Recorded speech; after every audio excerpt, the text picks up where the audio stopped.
So welcome to the Eleanor Bunin Monroe Film Center. My name is Eugene Hernandez from the Film Society of Lincoln Center. Thanks for being here. This is a unique event for us, this being the 41st edition of New Directors, New Films. And New Directors, New Films is a joint program of the Film Society of Lincoln Center and MoMA.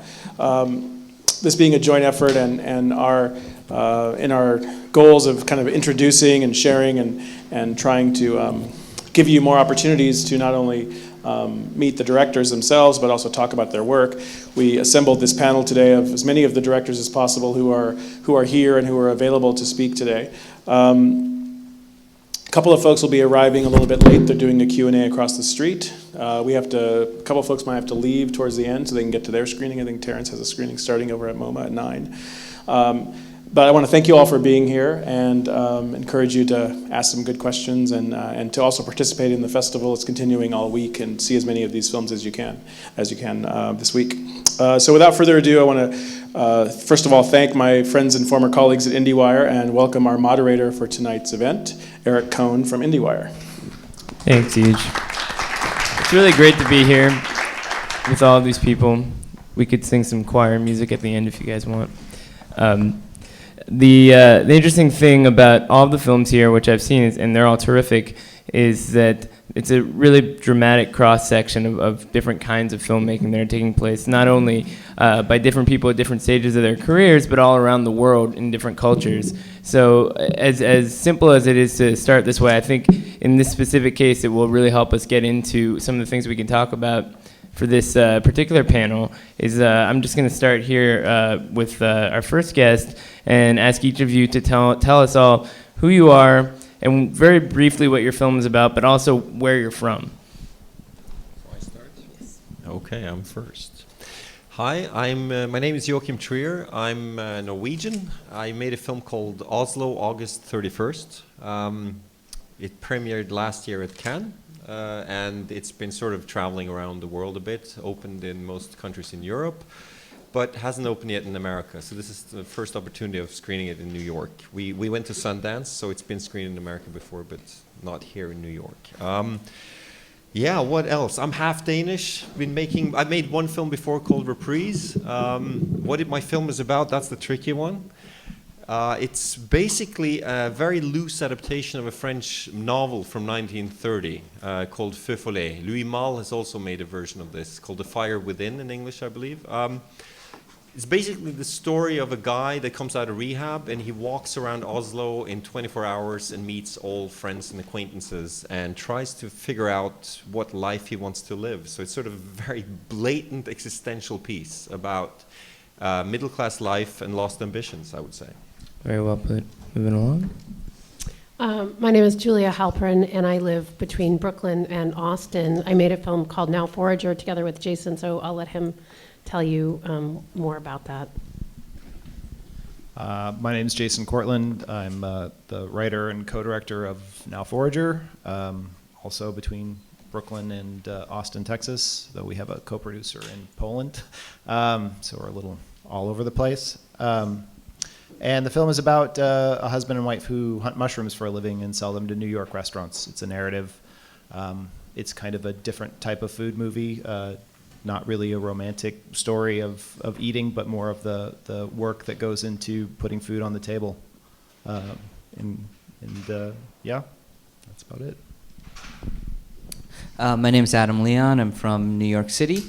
My movie's called Gimme The Loot. It's a New York City movie, so we're really happy to be here with it. And it's about these two graffiti writers from the Bronx who go on an adventure and over the course of 2 summer days. It's a light, fun movie. And I think it premiered at South by Southwest, and this is our second stop. How y'all doing? My name is Terence Nance, and I made a movie called An Oversimplification of Her Beauty.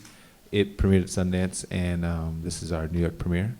It's very difficult to explain, but it's about a consecration of my relationship with a woman who's very beautiful, and it's a consecration of that relationship using any and everything I could think to use cinematically. And what was the other one? Where I'm based? I'm from Dallas, Texas, and I'm kind of based in a suitcase right now, but I had an apartment in Brooklyn, and it's being sublet right now. Good evening, my name is Johan Sfar. I'm coming from south of France, from Nice. I am a cartoonist. I do comic book. Last year I did a live action movie called Gainsbourg Vie Héroïque, which is about how a Jewish Russian singer managed to get laid with Brigitte Bardot. And this year I'm releasing The Rabbi's Cat, which is taken from a comic book of mine, which is the story of a cat who tried to love human beings despite of the fact they believe in God. And it's not a movie about tolerance, really. It's an animal who tries to love us, and it's so hard. And I'm very happy to be here. And thank you. You want this one? Hi, my name is Clarissa Knoll. I'm from São Paulo, Brazil. I'm with a film called Street Vendor Cinema. Street Vendor Cinema is about it's an experimental documentary. I spent 1 week in one street called 25th March Street, which is a very big, popular marketplace in São Paulo. And with an actor, I sold short films on demand in the streets with 5 sceneries. And at the same time, I observed myself doing that. So that's about.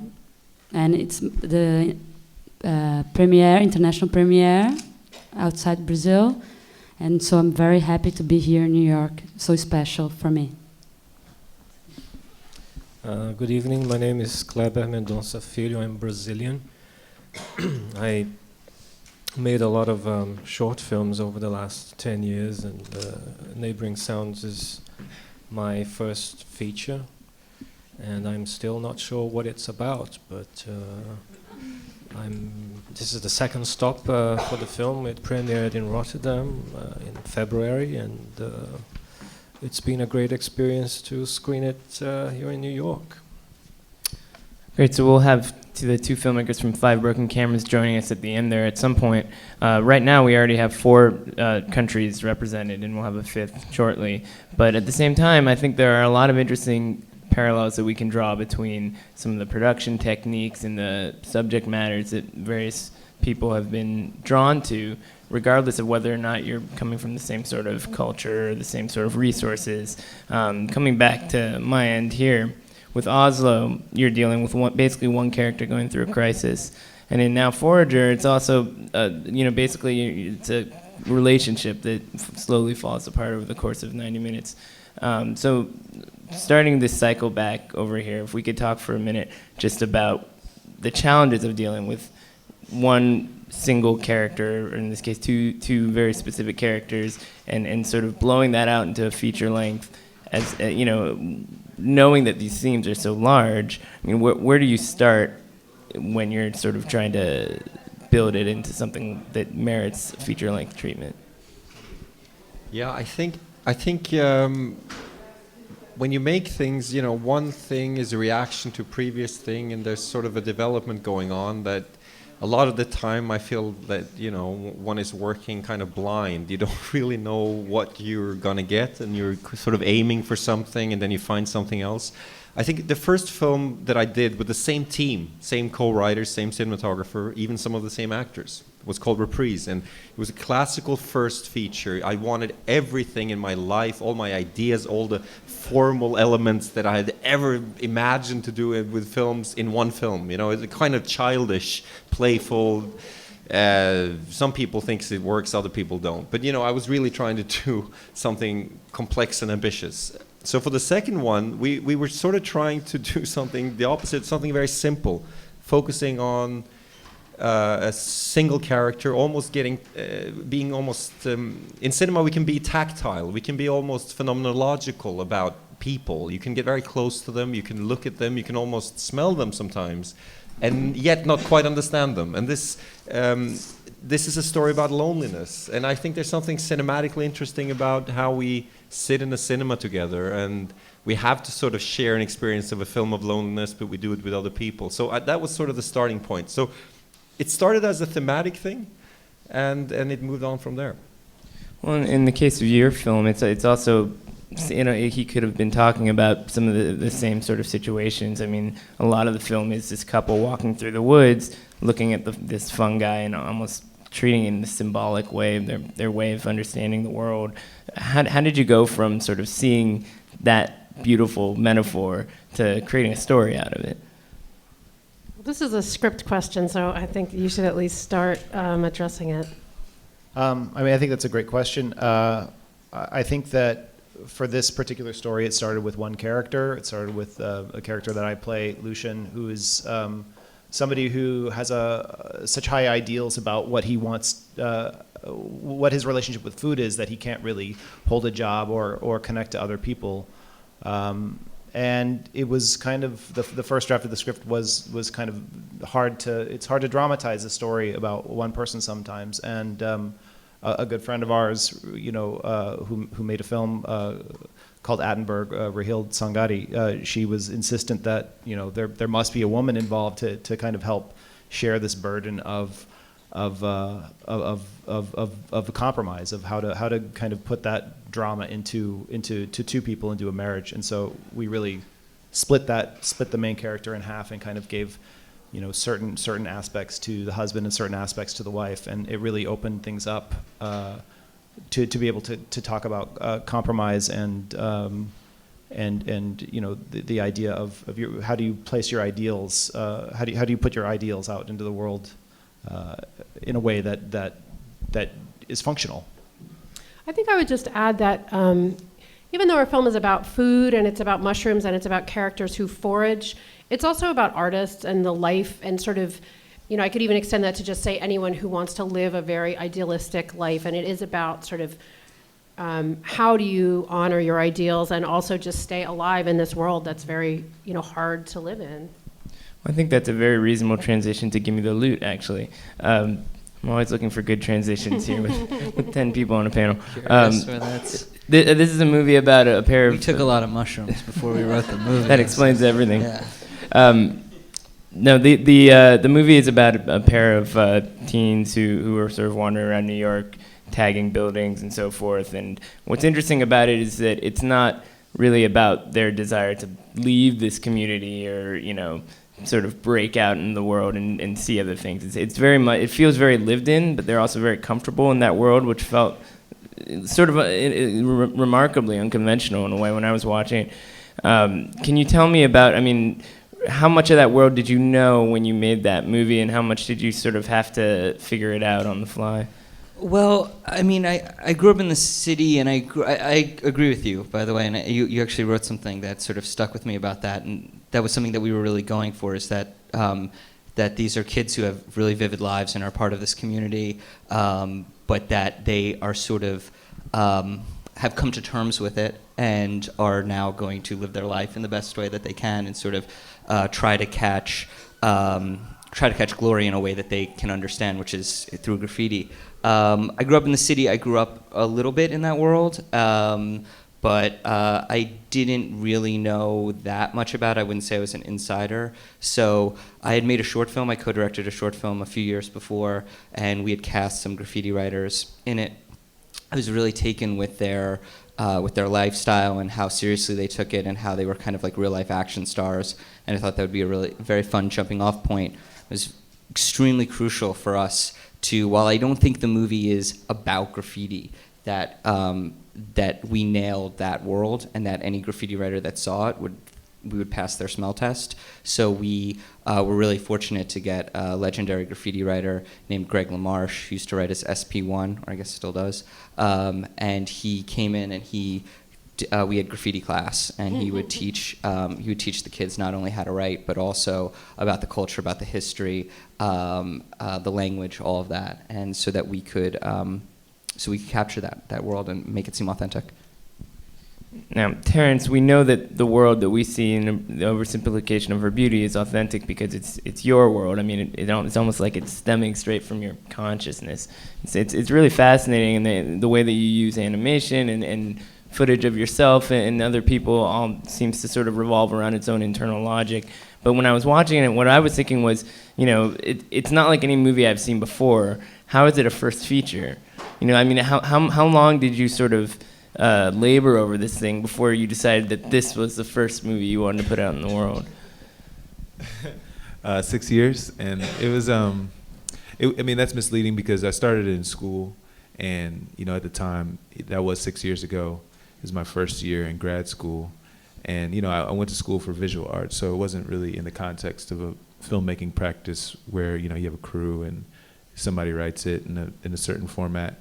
It was very much so inspired by one night with the woman, and I wrote it out in a song format actually, which is why there's kind of a reprise and a refrain and a chorus and a verse, and it wasn't something that I planned. It set out to make a feature film, and this is going to be my first feature film. I thought it was going to be like 5 minutes long. And in the process of attempting to tell the story of the experience, I realized that 5 minutes wasn't enough, first of all, but that if the story is a consecration of this relationship, that I really needed to get to every moment that was important. And some of those moments are not something that you can document. They're not something you can put a camera on. Some of them are dreams, some of them are letters that were written. So that's where the animation comes in, to kind of articulate those undocumentable experiences within the relationship. Now, John, you've also made an animated film of sorts, but it's a completely different kind. I mean, it's much more conventional in some ways, but at the same time, clearly deeply personal because it's adapted from a comic book that you wrote many years ago. But when I look at you here and I look at the other people on this panel, I'm thinking there's not a whole lot that's new about you. I mean, you've been sort of a rock star of the French comic book world for a number of years. So, why abandon all that stuff and start making movies? No, more than everything, I'm on a jet lag, and wonderful stuff being together here is I didn't have the chance to see any of the movie. I just can discuss the very material of this discussion, and this guy has the most beautiful title I ever heard, and it makes me think, like, if you spend a night with a woman and you make 6 years making a movie out of it, you got to be very careful who you spend your time with, because that's what artists do. When another guy say I fall in love, it's like nothing. When he gives a gift, this is not anything, Okay, so so that's what occurred with the cat. No, I'm not going to go against any law. When we made the poster for the movie, I want to say all audience zoophilian movie, but I was denied the right to say so. And another announcement was, which of the three prophets has the biggest bird, Moses, Jesus, or Muhammad? And this was, they said no also, so no ways to have fun with anything. So this is my story. My mother died before I was 4 years old, and my family found intelligent to tell me she was on a trip and she would come back if I behave. And when I will be... After growing old, I consider I was the animal in that family. I was in table, but I did not deserve to be told the truth. So maybe this animal who watches human and who always seem to say, come on. It's when I watch my cat every morning, it looks like, come on. And the movie's about that, more or less. Well put. Clarissa, your short was very recently called out in the New York Times as one of the discoveries of this year's festival, which is very rare for any sort of short film. But what's interesting about this one is that it's about the filmmaking practice itself, and so in some ways it's sort of symbolic of what everybody here is trying to do, which is tell these original stories. Can you tell us a little bit about how you came about sort of discovering this character that we see in the film, who's basically just grabbing people off the street and making them make these short films, because it's a rather unique situation? Yeah, because we have these street vendors. They are artists. They to sell a thing, it's an art. I mean, how you gonna convince a person to buy your product, and products that not necessarily you need the product. So it's an art, really. And in this street in São Paulo, there are plenty of illegal street vendors. And one day I was there making some photographs, and I could see myself, a rapa, as we say, which is when the cops come to take these illegal street vendors from the street, because they sell illegal things that comes from Paraguay, and was very shocking for me this, because it's something of survival for these people, and it was very aggressive. So then I thought about this character. It came to me, the idea of a filmmaker that could sell films as a street vendor. So it's a little bit about like my people, the people I'm used to, filmmakers, and was incredible, because to change with person, to create stories in the street, it's so powerful, and to meet people and to see the fantasies, how people can create stories or not create, or have fun, or it's just amazing. Well, and Kleber, your film is also essentially about the Brazilian street culture in a way. I mean, it's an ensemble story completely contained to this one sort of tightly connected neighborhood of incidents, and it's not only about the characters, but it's about that environment. Yeah. And I think that's something that's actually worth calling out. It's when you were conceiving of this film, I mean, was it in your mind as much about the place as it was about the characters? Because it certainly does play that way. Yeah, it's about how rich it can be. This place offers a richness of ideas, and as I said, these street vendors, they're like, it's everything very colorful, and da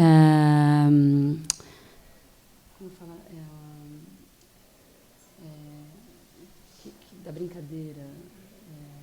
Playfulness. Yes, a playfulness. So I could see that it was wonderful to be with these street vendors and to have fun with them. And at the same time, it's a place where all cultures of Brazil goes, like from Amazonia, from the south, from Angola, in Africa. It's a place that condenses that. There are many, many different cultures, like New York. I mean, it's a Babylonia. So it's a place of where you have many, many different cultures, and you have this possibility of having fun, but in this economical logic of buying things. So when I put the cinema on this path, I was putting myself and all filmmakers nude.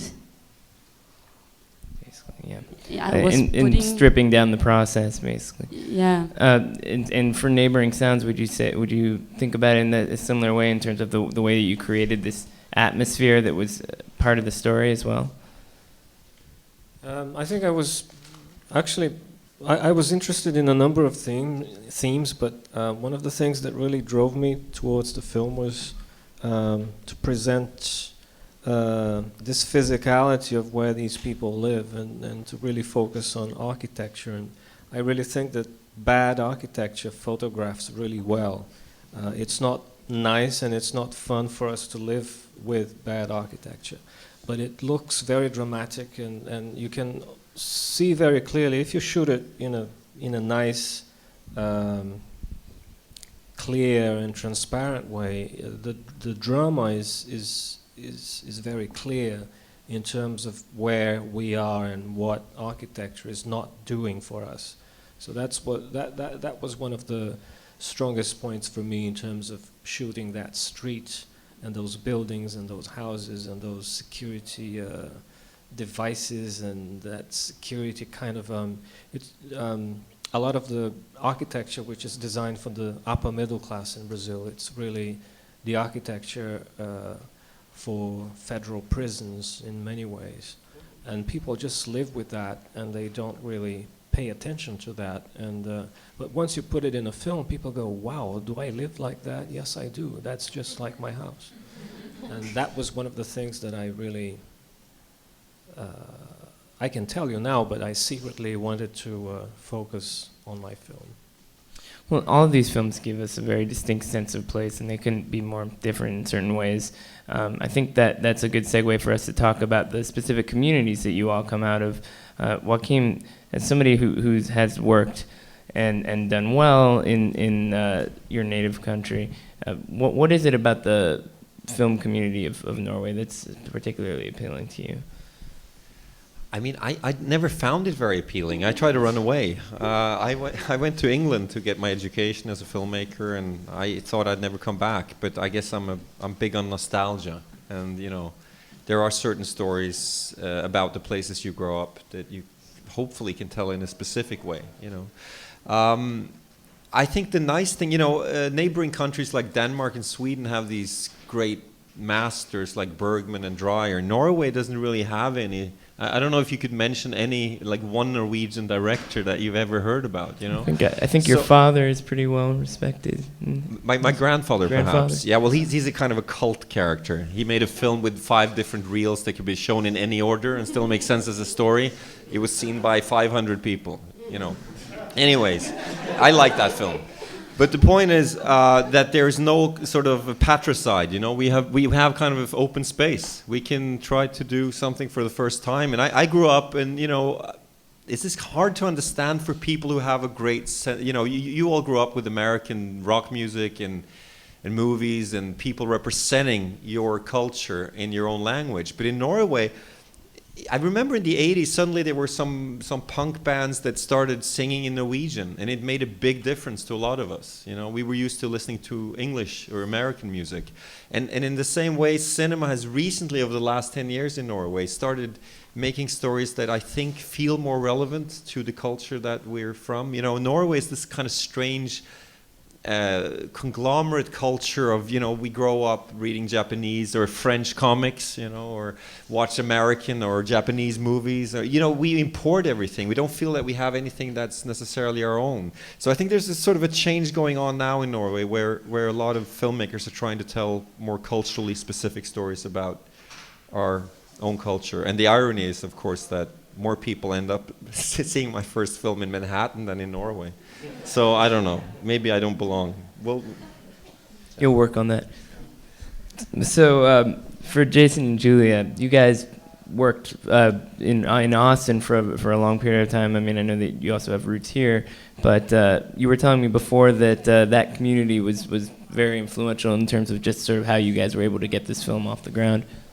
So can you talk about what Austin's community really meant for you guys as sort of emerging filmmakers? Yeah, Austin is, you know, the kind of films that are made in Austin don't necessarily speak to me in terms of, there's a lot of kind of lad comedies and, you know, they vary, but there's a certain ethos in Austin in terms of taste.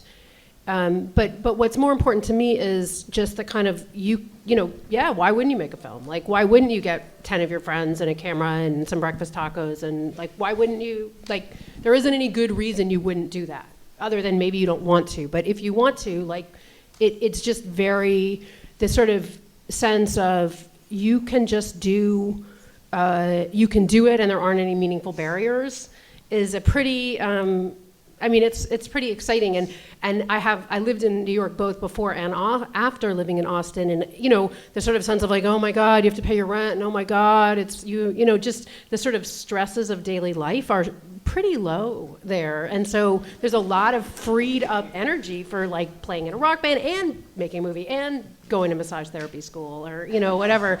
There's a kind of just like. I mean, people associate it with youth, but I don't think it has to be contained to youth. It's just a sort of sense of like, you can make work and you can get it out there and it can be seen and recognized.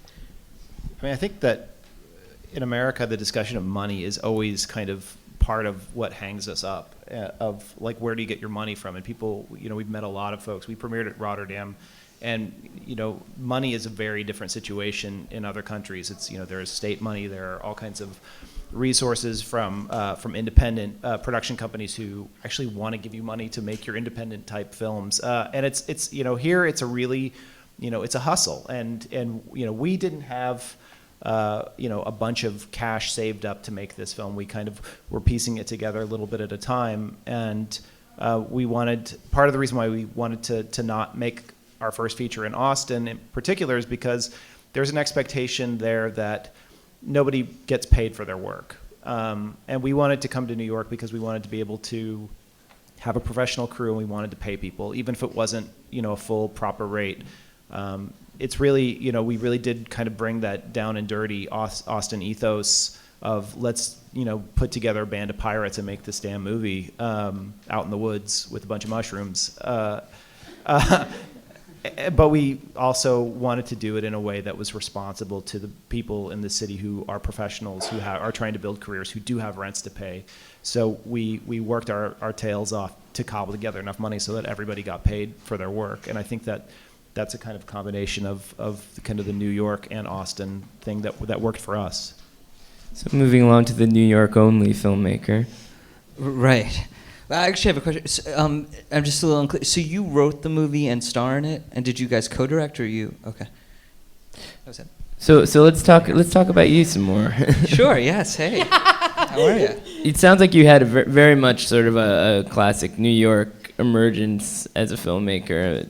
Maybe I read wrong, but I think you maybe did something with Woody Allen at one point in time. Yes, I stole his glasses. I PA'd for Woody, and then I was an editing intern for him I PA'd on a movie, did the editing intern, and then PA'd on another movie. I worked in production in New York for a while. I worked at film festivals. I've just sort of bounced around New York film as much as possible. And then in terms of sort of this project, should I? Go for it. Sure. In terms of this project and in New York, and just like what the community is in terms of filmmaking, it's a great film community in New York. I think most of us probably know that. And then just shooting in New York, I think, is a lot of fun. I love shooting in the city because you get these great production values by just pointing camera at the streets, and people in the city in general, both your friends and strangers, I think, have this combination of not really caring and also being quite encouraging. I think that if you sort of say, I want to make a movie, people are like, whatever. And then if you actually go out and you have a camera and you're out there in the streets, people want to help you. They want you to try to make it, but by sort of ignoring you and letting you do your thing, which is a great feeling, and I love that. I love sort of not having to worry about where we're shooting, and just know that people generally are going to be like, yeah, man, go out and go for it. And so I loved it. I love shooting here. And Terence, as the other New Yorker here, can you relate? No, not at all to that experience, but I think the difference is that I've never really worked on a set in that way, and I never had a traditional filmmaking experience before starting to make the movie, and I think that informed the length of time it took to make the movie, because I probably would have been better served by some of the tools that are available and the processes that normally go into it.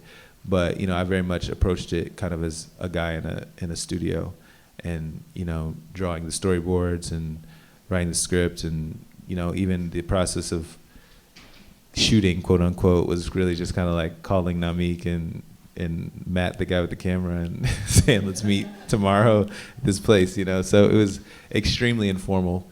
I think that definitely does something for what the film came to be, and I appreciate what kind of it lended to it. But at the same time, my next one is gonna use some of the stuff I've learned, because in those 6 years, I started to make a living doing music videos, directing music videos, and that's where all my experience comes from, is just directing those and understanding how to work with a crew who has a skill set. So yeah, it's kind of the inverse of that, but now I'm gonna try and learn from that experience. Jan, not to fawn over you too much, but a number of years ago you were part of what was considered a sort of new wave in French comic books. It was a real sort of collective that seemed to be forming of people who were treating this medium in a much more serious adult way, and it was this really incredible amount of work that came out of that. When you shifted gears to start making films... I did not. I still draw 4 pages of comic book every day. Well, it's not to say that you quit. I never quit comic book. The question is, do you see any sort of connections between the film community that you now work in and the comic book community that you've been involved in for a longer period of time? Not that much. I prefer the comic book universe because in the cinema people are too nice. You know, people never have an argument in the cinema because it's not about your sorry face, it's about the 200 people who've been working on your movie. And you need money, so you're nice. Whereas in the world of comic book, you can be Frank Miller every day because it's just about your butt. And I prefer that. We always have terrific quarrels. We always pretend the other one is not underground anymore because he's too rich. Come on. We're all 40. We all have kids. We are not underground, but we can be mean. And I love to make drawings. And this would be furniture in your language. This would be a drawer. But this is what I do, and my movies are made out of drawing. I got no clue how to write a movie. Whenever I see any Robert McKee book, it's made for my chair, and I hope I keep on not knowing how to write drama. Especially there's one big issue between Atlantic Ocean, me and you. In the US cinema, you've taught us that when there is a problem, we will find a solution. This is what I expect from medicine. What the Greek told me a long time ago is there is a permanence in tragedy.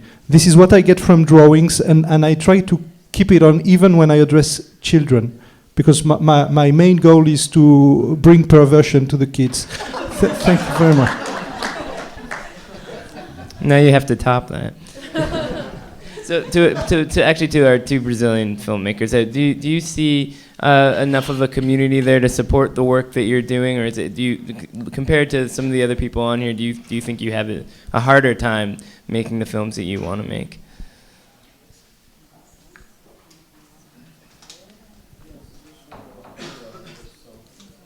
Pause for translation.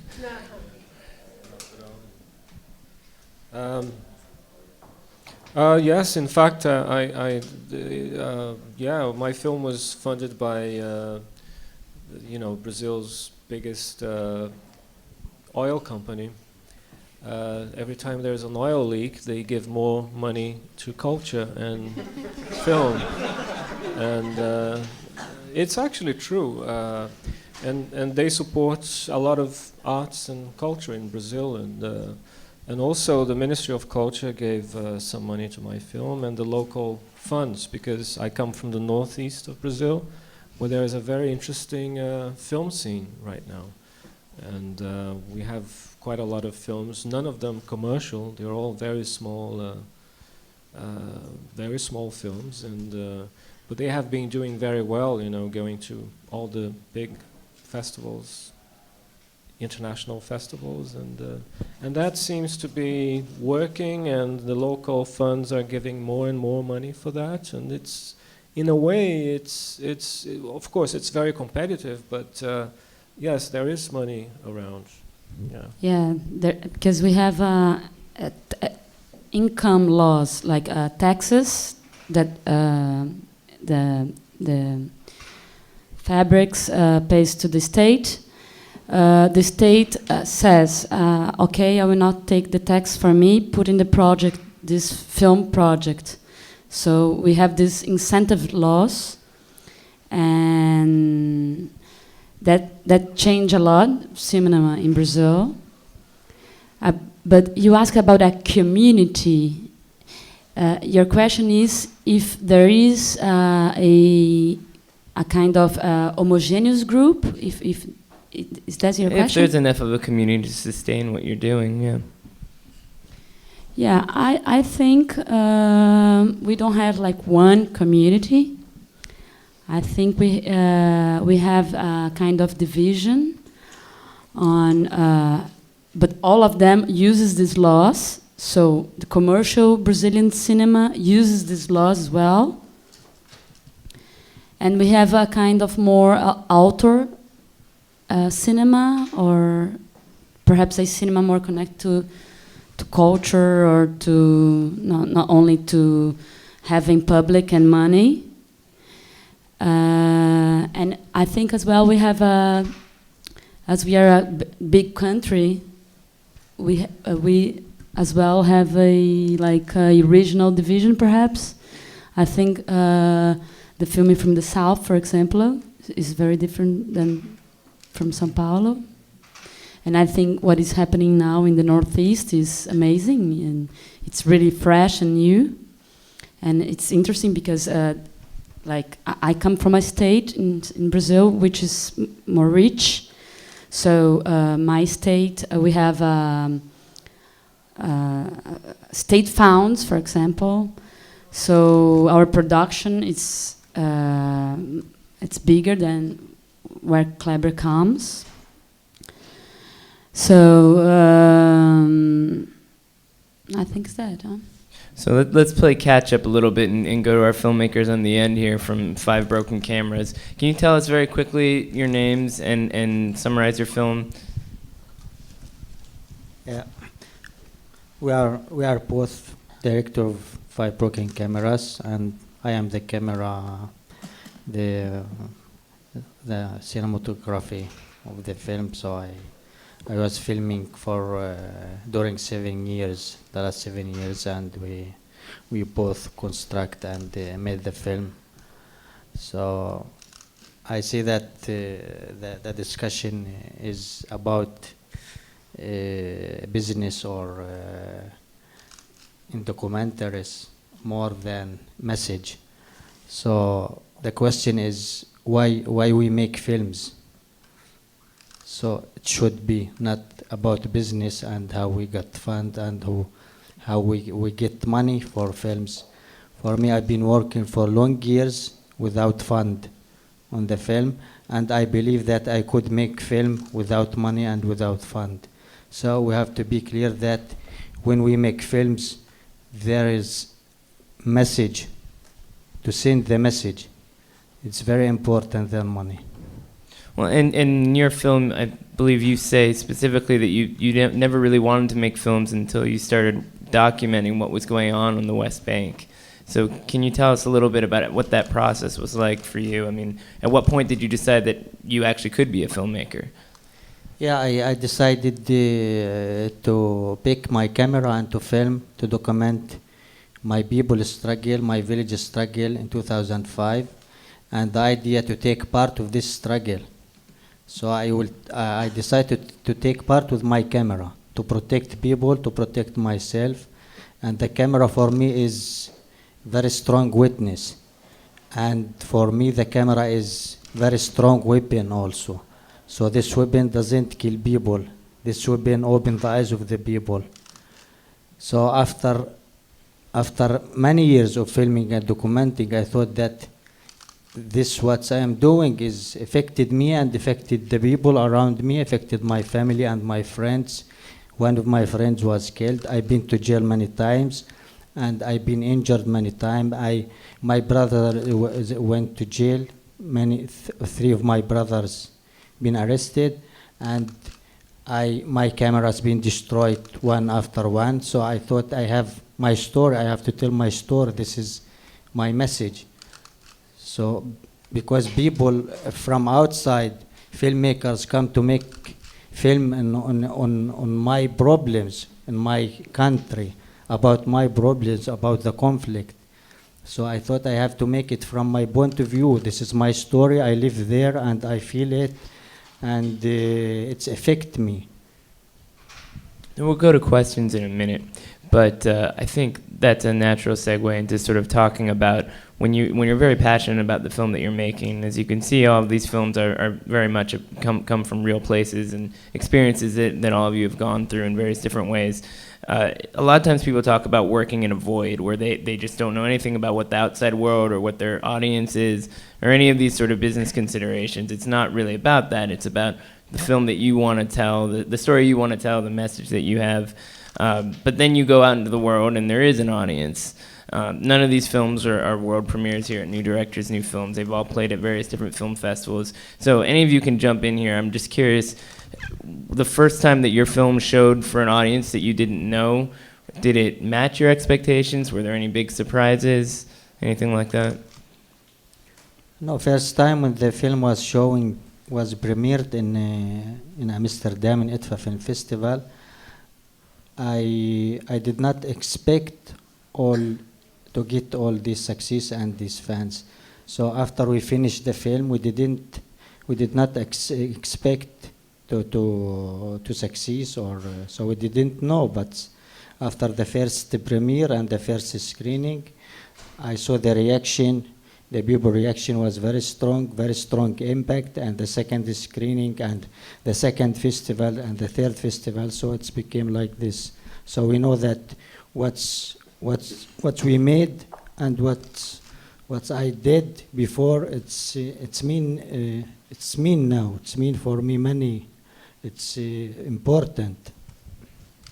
Adam, you just a couple weeks ago won the Grand Jury Prize when narrative competition at South by Southwest. I'm sure that was exactly what you expected to happen when you got to town. Yes, exactly. That's why we made the movie, to win awards. Yeah, I would say that playing it in front of an audience has been extremely nerve-wracking and drives me crazy, and I have a hard time watching it, although the reactions have been very, very strong, and so I've sort of gotten better. So yesterday I was able to watch more of it, but the first night I thought I was really jazzed. I was like, oh, this is gonna be great. I'm gonna sit there and everybody's gonna love it. And I felt that it started pretty flat, and I had an anxiety attack. I left the theater and I freaked out. But I would say that, I'm curious if anybody here disagrees with me, but I think that there's a difference between, just picking up on something you said, I think there's a difference between sort of making your movie in a void and wherever it comes from, whether it comes from a personal encounter or a book or whatever it is, and not thinking about the audience. I would hope that everybody here has thought about the audience when they made their movie. Maybe not when they started to write it, or maybe not when they came up with the idea. And it isn't necessarily about business concerns either. But I think that at the very least, when you're putting your movie together, I think it would be beyond narcissistic to sort of not care about how, or think about how this will affect an audience. And that can mean alienating an audience if that's what you want to do. But ultimately, you may make the movie because it comes from yourself, but you are going to play it for other people. That is its end result. And so I think that for my movie, it's easier because it's sort of meant to be a crowd pleaser. So we were very conscious of the audience all the time, but not everything I've ever done is like that. But ultimately, it's always going to be played for people. That's what a movie is. It's something to be played for people. It's a story that's being told, whether it's a documentary or a narrative. It's a story that's being told for people. And I think that hopefully we all really do care ultimately what an audience feels, even if sometimes it's okay if an audience doesn't like it. Joachim, you're the only filmmaker, I believe, whose films played at Cannes, which is notorious for one of those places where if the audience doesn't like it, they just sort of boo right there in the theater. So, what did you have any sort of expectations going in, facing that kind of crowd, which is just, people talk about it as sort of like the festival of festivals, and it has all this kind of, these grandiose associations with it. I mean. Yeah, I was very nervous, but I always am. So there we go. It was very strange. I was screening at the same time as Lars von Trier, and when I was doing my press, which is where you start getting responses, suddenly there were a lot of questions about Nazism, and it was very strange. That sort of scandal happened right at the same moment as I just screened my film. So. The people that came up to me just wanted to talk about nice things, everyone else. So the Norwegian press did this big thing where they said, well, the mean and the nice Trier, and I'm I want to be a rebel and I want to be cool, but I'm not. I'm the boring guy. I'm the nice Trier. There we Saved go. by Lars. Anyway, no, we had a good response, and I don't know. I don't know about working in the void. Do you feel? I don't feel like it's impossible because you deal with so Maybe I just many made that hundreds of people along the way. I mean, we all dream of a cinema made on a mountaintop with a digital camera. If someone ever made a film like that, but I don't think it's ever happened. You know, it's such a collaborative process. So you're constantly having to create narratives that are sometimes lies or persuasions to people to try to get them along and to create something. So it's a very shared experience. I don't find, and then you have an imaginative audience, you know, and some days they hate you, and some days you think there's hope that you'll connect. But I don't know. I think it's more of a literal statement, someone writing literature than making movies. That's my experience. I think I had a void, but it was more like working in an aesthetic vacuum and of not having a precedent for the aesthetic that I was going for, like a direct one, which kind of slowly happened. You know, when you don't know the movie you're going to make exactly, a very slow anxiety builds that there isn't something out there that you can look to for guidance or any combination of things. And I think that void existed, but I do agree. I don't think that there's a void in terms of thinking about the audience, because you're always thinking about, first of all, how you're reacting, like, was that funny or not, or was that beautiful or not? And, you know, also, is my mother going to hate it, or, you know, those type of things. So, you know, I think you're, and also you're engaged with all the people that you're going to collaborate on the film with, you know. In my case, all the interns who colored all the frames and stuff like that, it's very, you know, hands-on in a way that kind of nullifies that solitary, you know, guy in a cave making a movie type thing. So, do we have questions from the audience? I want to make sure that we leave some room for that. So, can I just tell one story Yes. about the audience? There's one moment I discovered what the audience is. You know, when there was the premiere of my Gainsbourg movie, everybody was there and clapping hands. Of course, the most beautiful women from French cinema were naked in my movie, so everybody was here. And one day after, I lurked into a cinema to see what occurred when real people saw the movie. Every moment one kid sent a text during the movie, my heart broke.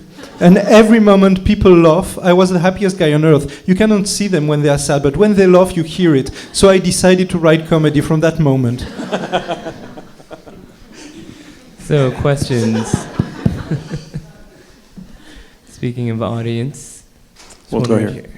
I'm just curious what technology you guys are using, cameras and edit. Don't all speak at once. I'd actually like to put that question to the 5 broken camera guys. It's a very unique production situation. Well, the answer is very simple. I'm Guy Davidi, by the way. Didn't represent myself. It's kind of cliche, but this is what we have. That the main thing about films is storytelling, and so, you know, we had in the film we had all Emad's footage, and some of the footage was, I cannot tell you in what condition, but it doesn't matter. We still looked for editing plugins to make it aesthetically corrupted, some images, to try to corrupt the image in an interesting way, to try to corrupt in the mixed sound the film in interesting way that creates emotion, and that's what technology is there. It's a tool to use it, and you can use it in all different various ways to provoke emotions and to create the narrative and to tell something. So I mean, in some moments we had beautiful images and we tried to corrupt them. So, I mean, what more can be said? Can I get a show of hands how many people here shot on film? Why, guys? Why? Why? Sir? No, are you serious? It had to come out. No, It's a beautiful movie. No, I love 35. I think it's brilliant. If you can afford it, why not? You know, and you got to save money other place. I didn't have a big budget, but I certainly love the 35 image. It has a very particular quality about it. And if you want to have, well, let's not get too technological. Basically, there's a sense of withering in those images that I enjoy. There's some absence in them.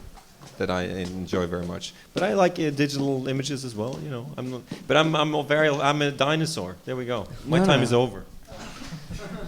Shoot on film. If you can shoot on film, shoot on film. It's very beautiful. Any other questions? There's one over there. John, wait for Just the wait for the mic. I wanted to address it to the directors. 5 broken cameras. It was. I don't know if my facts are straight here, but I had the impression that it's an interesting relationship. You're co-directors, but in a way it challenges the traditional relationship of director and cinematographer and editor, in that one person or both folks were editing retrospectively what was essentially one cinematographer's project, and then working together on that footage to create something of it that was totally new, which in a sense to me makes me think of putting the cinematographer and director retroactively on unstable ground. Does that resonate at all with what you did, or would you just talk about what your relationship was like in terms of that? Sorry for the long question. I think, because of our differences and cultural different backgrounds and different inclination, I was a filmmaker. Emad took the camera in the most instinctive and beautiful way and just started to make a film without declaring this is a film.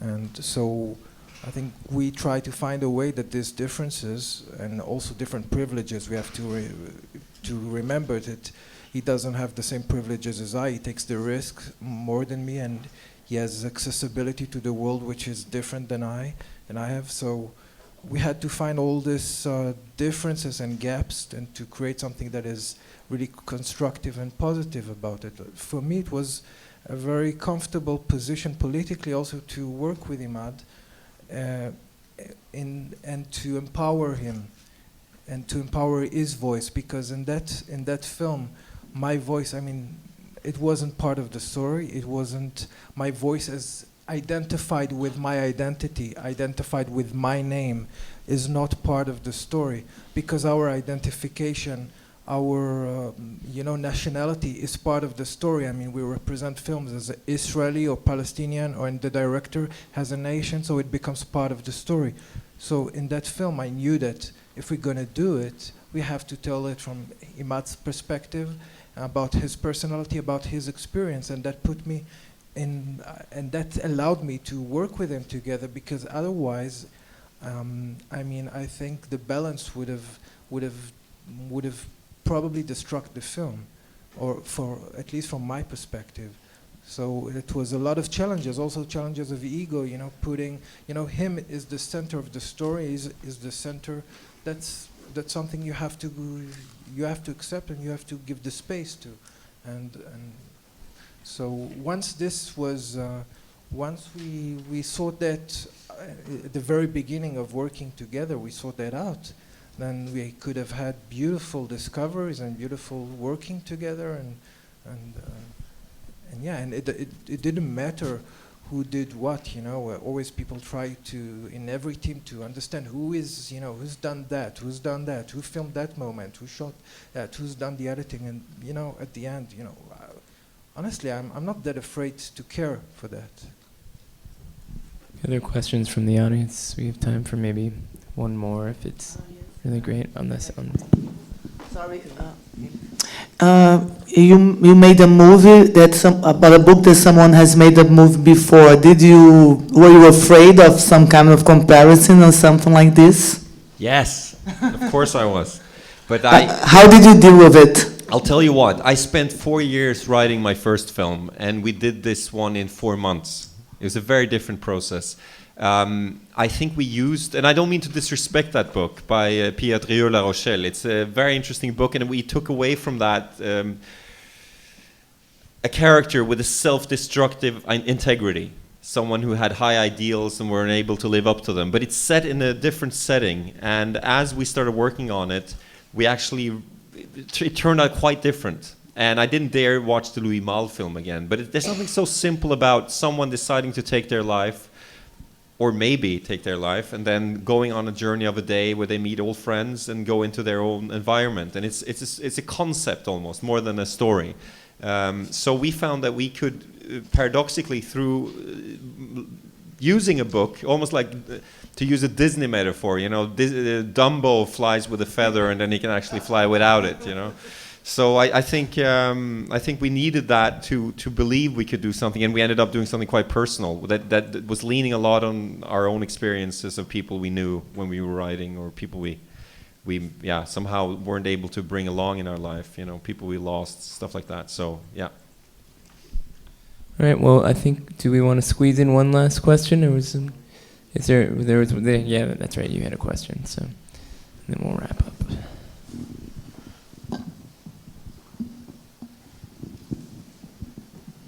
Mic check, 1 2 1 2. All right. So my question is, all right, all seriousness, for all the directors up here, what type of light or like words can you shed, or for young filmmakers trying to be up there where you at right now? Like how did you get up there? Like, is there anything that you could, like, you know, let the small people know? You know what I mean? Don't go into debt. Find the cash. Don't go into debt. Seriously. I can say one thing. It comes to book, to comic books, to movie, it's always the same. There's never have been any sensible or intelligent reason to put money into a newcomer. So here is why they do so, because you have grabbed them with your story. Either it is a true story, which is from your heart, either you made them laugh. So the idea is you go to a lunch, you stand up at the end of the lunch, and you tell your friends, I'm going to tell you a story. And if they're bored, you're dead.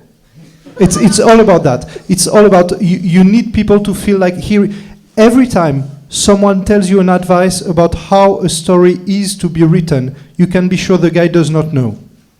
Because you have to do better than that. Because what he does just led him to be a script doctor, which is not what you dream to be.